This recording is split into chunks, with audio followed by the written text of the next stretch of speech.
yet another episode of Beyond the Present podcast, another short program here for you. My name is Daniel Mulligan, and today we're talking about the importance of creating a sense of clarity for your thoughts when you're planning using the principles of don't think it, ink it.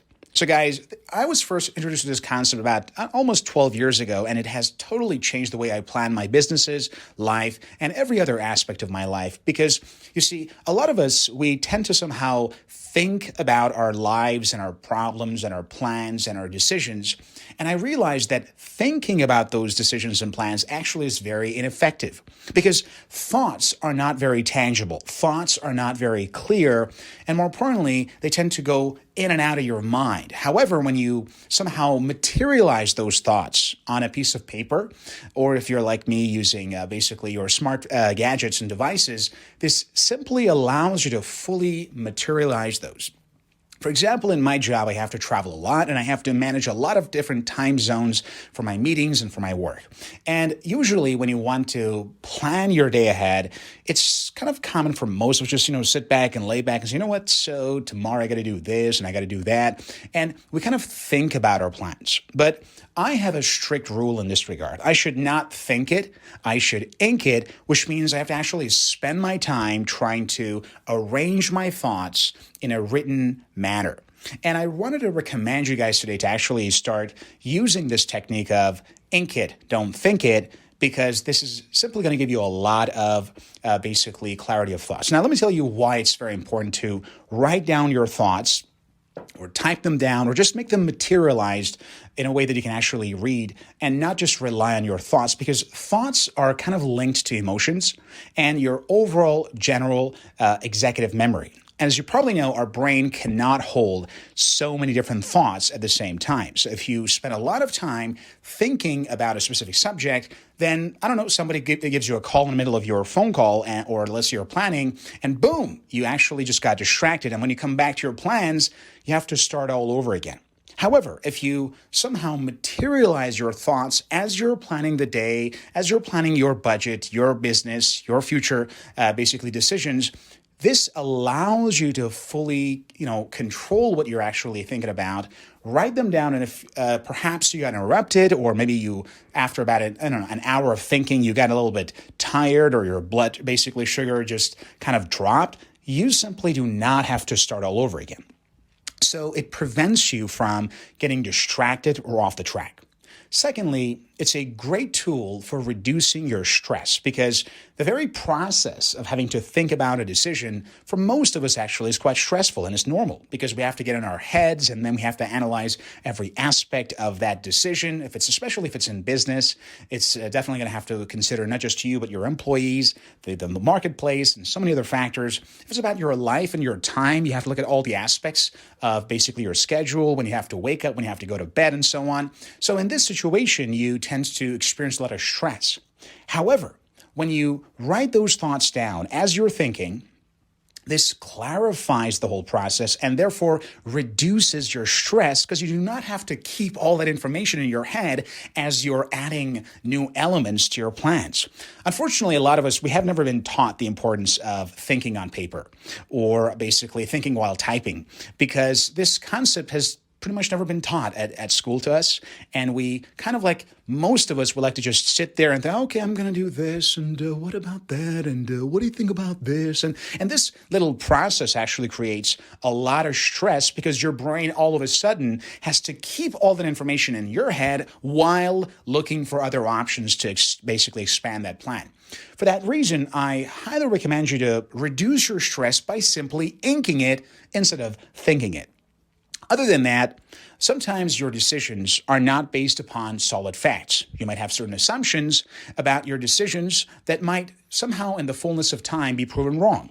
For that reason, when you write down your thoughts and then you make plans according to those written statements, then if at some point you realize, oh, actually I was wrong about that piece of information, or maybe I made a mistake about that one, you know exactly what the source of that problem is. You can actually go back, somehow adjust that information on paper, and therefore create a plan without having to go all over this entire process again. You see how much time it just simply saves? You're right. I mean, it's just a lot more convenient to, chill back on your sofa or in your office and just think, especially if you have this cool gesture like a philosopher, as you simply put your hand under your chin and like, let me think about this topic. Well, that might seem cool, especially if somebody takes a photo and then you can actually caption that and post it.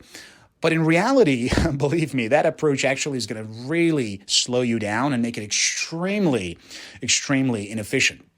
So stop with that, Socrates' posture of thinking.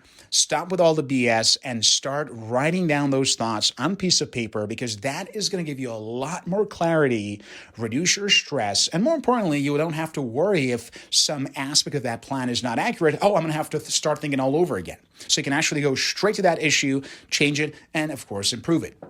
And finally, and now if you have already perhaps been convinced to ink it and not think it, now let's talk briefly about how to actually go about doing so. So whatever your plan might be, whether it's to schedule your new business, to plan how you will manage your basically new life in a new country with a new time zone, to create a new routine for yourself, or whatever task you're actually involved with, you want to start off by simply clarifying the issue from a macro perspective first. You see, stop making your plans, in their details at the very beginning, because that's going to be very confusing. So the best approach is macro first, micro later. So instead of trying to plan all the details of your plan as you're writing them down, first create a frame from a bird's eye perspective and look at this concept as what's the general goal in here? To create that frame.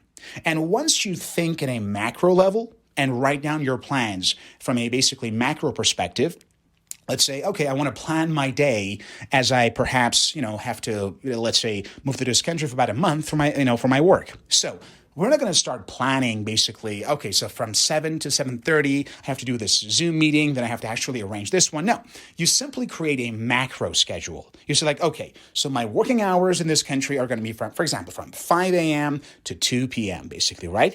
And at the same time, I will have the entire evening all to myself. So now that's the macro level done. Let's go a little bit further into details. So what are we going to do basically with mornings? And then we're going to schedule the morning. And then when we finish that one, we're going to move on to the next one. Now let's go for the afternoon. So generally, once you start macro and then go micro, it's proven to be a lot more efficient.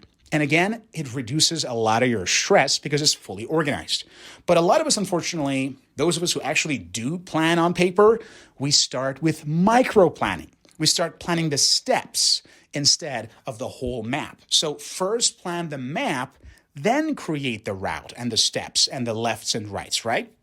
So by combining this approach, that is starting to plan and to think on paper while writing, and more importantly, to begin so with a macro perspective, you will tremendously improve your odds of planning your day, your life, and your business efficiently. More importantly, not to have to worry about all the stress that comes from thinking.